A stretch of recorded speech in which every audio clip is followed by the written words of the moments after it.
Hello, and welcome to Around the Political World with John Rothman. I am your host, John Rothman. If you're a fan of the show, make sure to hit the follow button on the top right of Apple Podcasts, Spotify, or wherever you are listening at this very moment. When you hit follow, leave a review or share an episode with a friend. It helps other people discover the show, keeps us going. As I like to remind you each and every day, it expands our base. This is a difficult podcast for me to do. Why? Because there is so much to talk about. And all of the issues that I'm going to raise this morning are important. So let's get right to it.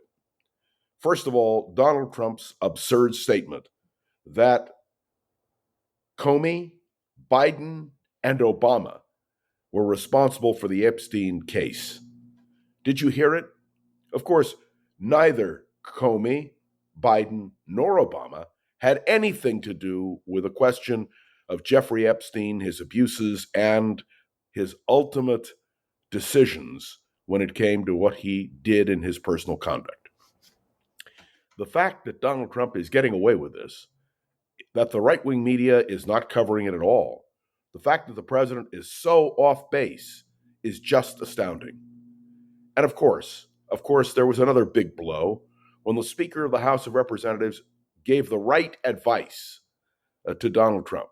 Just let it all out. Just release it all. Don't hold anything back. And of course, that was precisely the message that should have been sent. This is a travesty.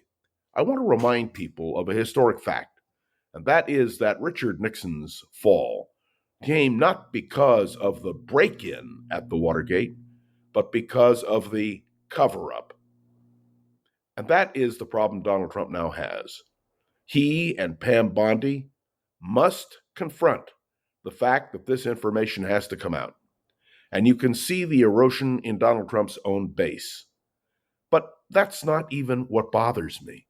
What bothers me is the President of the United States still blaming Comey, Biden, and Obama for something which they had nothing to do with.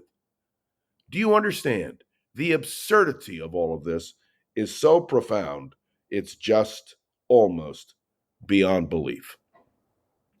And I want to say a word about Alligator Alcatraz, that prison camp in Florida, and that's what it is. The fact is that we know that conditions in that camp are terrible.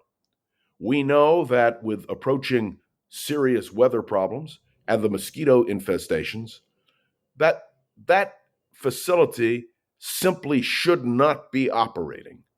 Does anybody doubt the fact that what this administration has done is to create a camp to hold people against their will with no due process?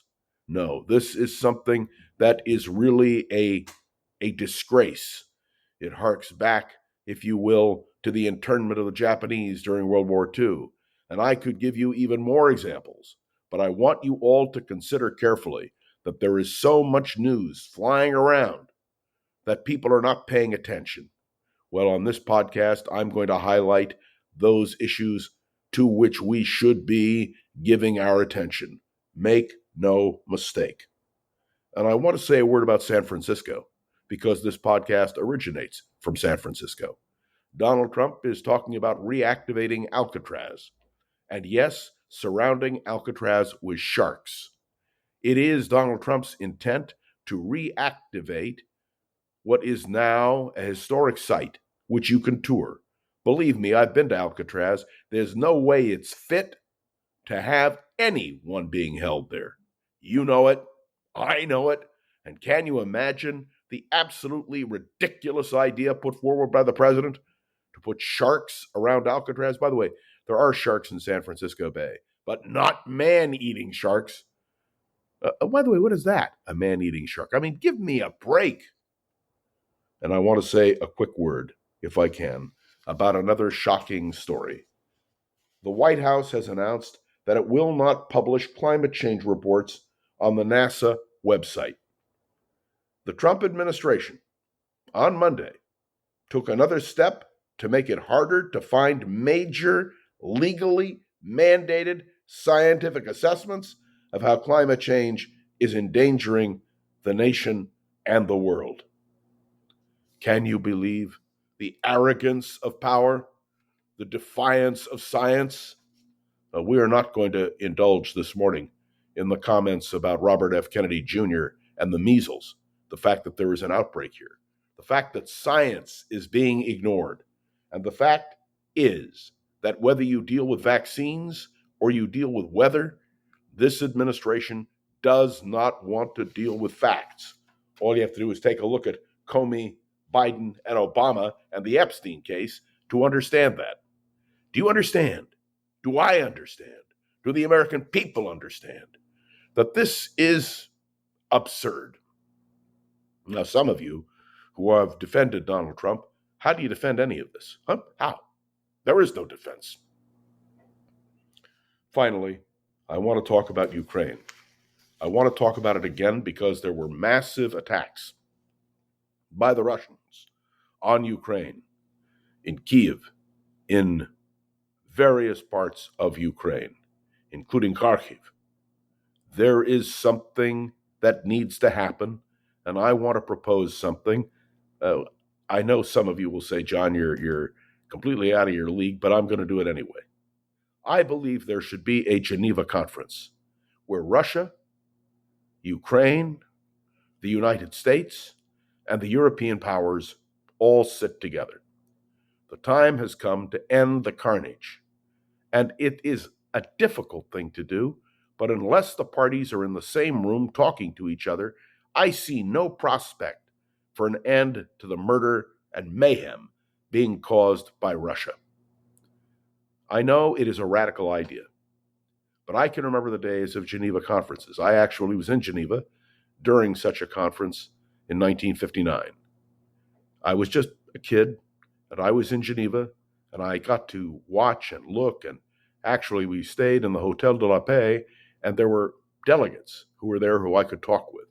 It was fascinating for a kid to be able to see up front what diplomacy might be like. This is an important moment, and the time has come for the world to demand a face-to-face meeting, an opportunity to deal with this question, and to really see if there is a solution. Of course, you know the solution, and I know the solution. Russia withdraws from Ukraine.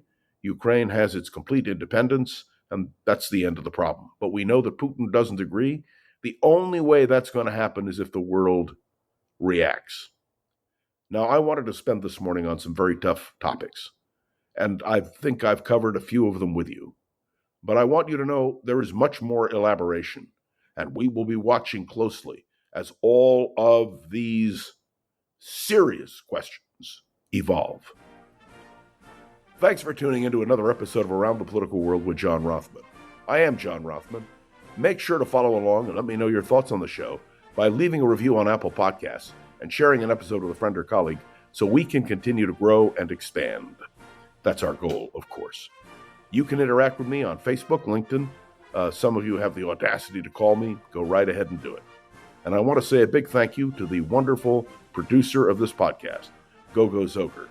From Gogo, I get nothing but honesty and integrity. Would that I could say the same for others. I am John Rothman. I'll be back tomorrow, right here, on Around the Political World with John Rothman. See you then.